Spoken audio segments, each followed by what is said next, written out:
You've just joined a game. You decide that you're going to play Anna because she is amazing right now. Following that, you see somebody pick Lucio and Soldier. This is starting to be a good team. And then right after that, you see Widow, Hanzo, Sombra. Oh my god, what's going on with this game? I want to kill myself right now. What is this? Has that ever happened to you? Because it happens to me constantly. I'm Helmsy, and we're going to talk about that today. So player positivity in Overwatch. What is it, and why is it such a big deal right now in the game? Well, in the game right now, you have a ton of people who absolutely love playing snipers, and there's no place to play snipers. You also have somebody like Sombra, who is the newest character in Overwatch. She's awesome. She has some really cool abilities. But why wouldn't you just pick Tracer? Why wouldn't you pick Tracer, do more damage, survive easier, I guess? You know, you can get in and out of team fights just as easy as Sombra and all of that stuff. You can't hack health packs, but you can still kill people a lot quicker. But it's very, very, very important that you stay positive, be it in a competitive match, a quick match, or whatever else you guys hold close to your heart. The reason why is because as soon as you tilt, your game goes down the drain. And chances are you're not tilting at yourself, you're tilting somehow towards this person or these people who have picked bad picks, or in your mind, bad picks, off-meta picks. And I mean, rightfully so to an extent, but you can't let this bother you. What you have to do is you have to just take this. Now, I gave you an extreme example, of course. Obviously, if you do that, then you're going to want to switch from Anna to something like a Reinhardt, so your team at least has a backbone to stand on. But you can't just say something mean to these people, because one, they're not going to switch if you say something mean. They're just going to be mad at you, and chances are your entire team's going to tilt, and there goes the game. It's completely down the drain, and that rhymed because I'm a boss, I guess. So all you can do whenever it comes down to having a soldier on offense would be amazing, but having a Widow on offense, having a Hanzo on offense, having a Sombra on offense, is you have to make the best of it. All you can do is suggest or say something to this person that is not very mean at all. It has to be kind-hearted. You can't be like, yeah, Widow, can you change? I don't want him to lose this match. Because Widow's going to think you're an ass, and so will the rest of your team. I mean, like, Widow's not a good pick. He probably knows that. The rest of your team knows that, but why say that to him? You guys are strangers. You don't even know each other. Now, if it was your absolute best friend, and you're just like, what are you doing? Why are you on Widow? Oh, you're trying to be a meme. Cool. You know, or something like that.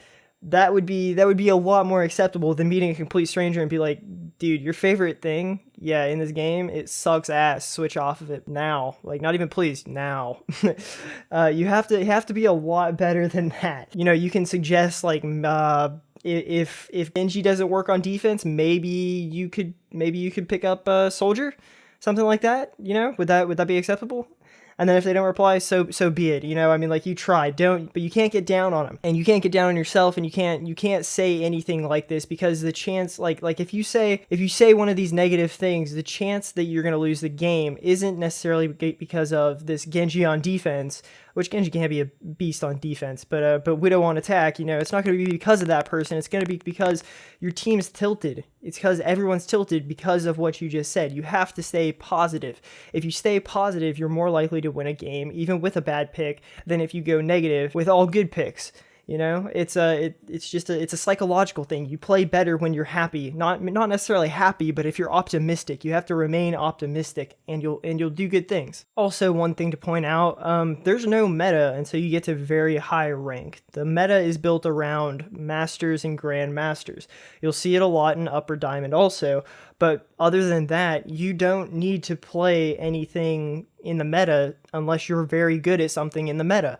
What you need to do is, if you're in silver, play something that you can play like a gold player, because that means that you probably are going to win that game because you have a gold player who's playing with you. You know, if you play Soldier like a gold player, play Soldier. You know, if you can play Anna like a diamond player, why the hell are you in silver? You know, you'll just level up constantly. If you can keep your team healed up and just they don't die, that's perfect. But you can't get angry at any of this stuff. You have to be smart. You don't get mad at off meta picks. I'll give you a big example, and it came out in my last video too, and I mentioned it, and I think a couple other videos. If you're in bronze, you can carry with Junkrat. If you're in silver, you can carry with Junkrat. If you're in silver, or bronze or probably even gold, you can carry with Pharah. People don't look up in their games.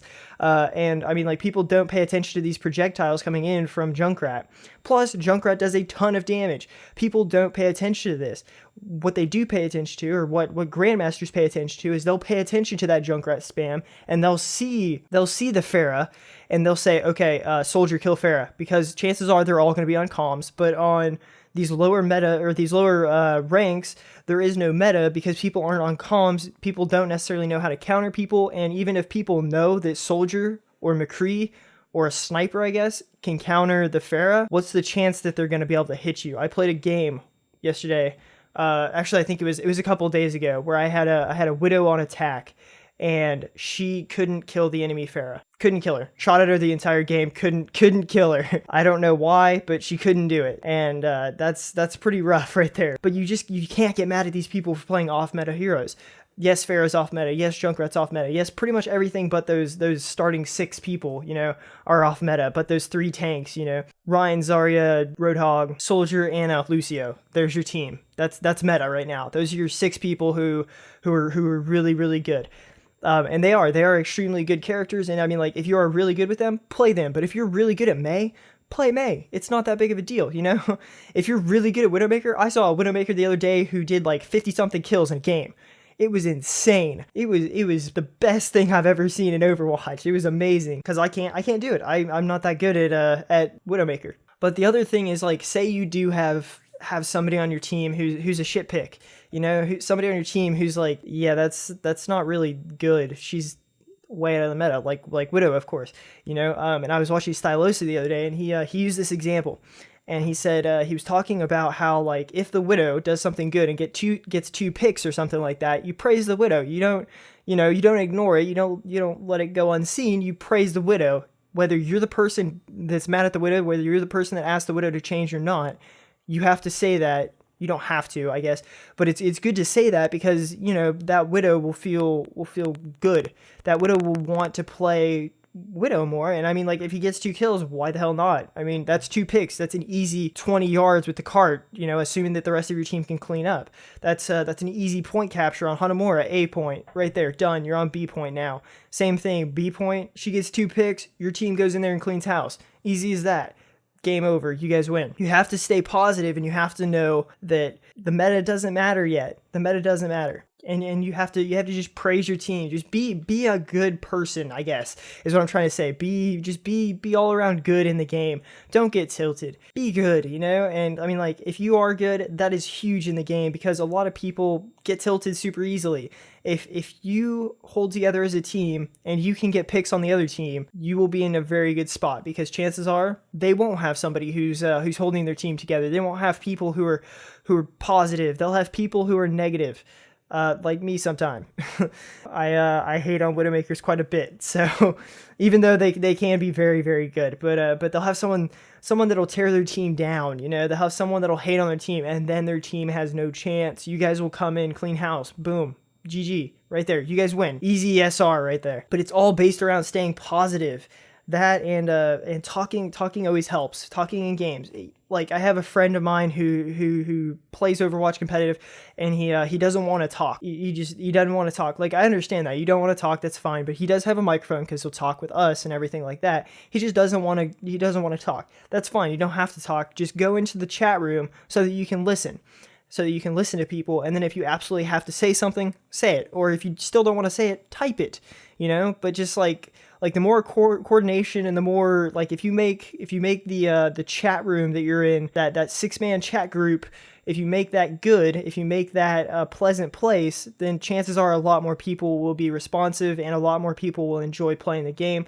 And if you enjoy playing the game, you're going to do a lot better, just in an overall sense of your performance and your entire team's performance. One last thing that I wanted to say, and if you've played MOBAs or some first-person shooters, some competitive first-person shooters, you've probably heard this in the past, and that is, doing the wrong thing as a team is better than doing the right thing alone. Now, what I mean mean by that is if you're playing CS:GO and you've pushed B the last 3 times, chances are they're going to be waiting for you at B. So if you say, well, let's go A, and your team says, no, we're going to go B again, because this time they'll definitely not expect it, even though that teammate's clearly wrong, it's probably a good idea to follow them so that the numbers are quite even, as opposed to you splitting off and then they're down a man going into that fight.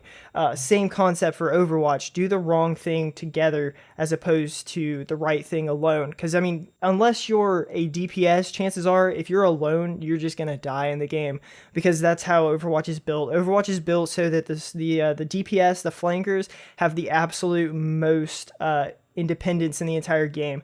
Reinhardt is really good as long as he's facing his enemy and they can't get behind him. Mercy is very good whenever she is behind a Reinhardt shield or she has cover. If she doesn't have cover and she's trying to push a payload by herself while her team tries to flank the enemy for whatever reason on attack, which is crazy, chances are you're just going to die and you're going to push the payload probably 5 meters and that's going to be it. You're going to be dead and then they're going to start moving it backwards. So just stay with your team, because what's the chance that you guys get into a fight, or you find a few picks or something like that and then you just push it the whole way. Whereas say they get in a 6-on-5 after the Mercy's been killed, now you're in some trouble. Now they're probably going to wipe your whole entire team, and that's it. And then you'll have to do another push. My point being is it's always better to do things as a team in a team-based game, especially like Overwatch, because Overwatch is one of the most team-based games you'll ever see in your entire life.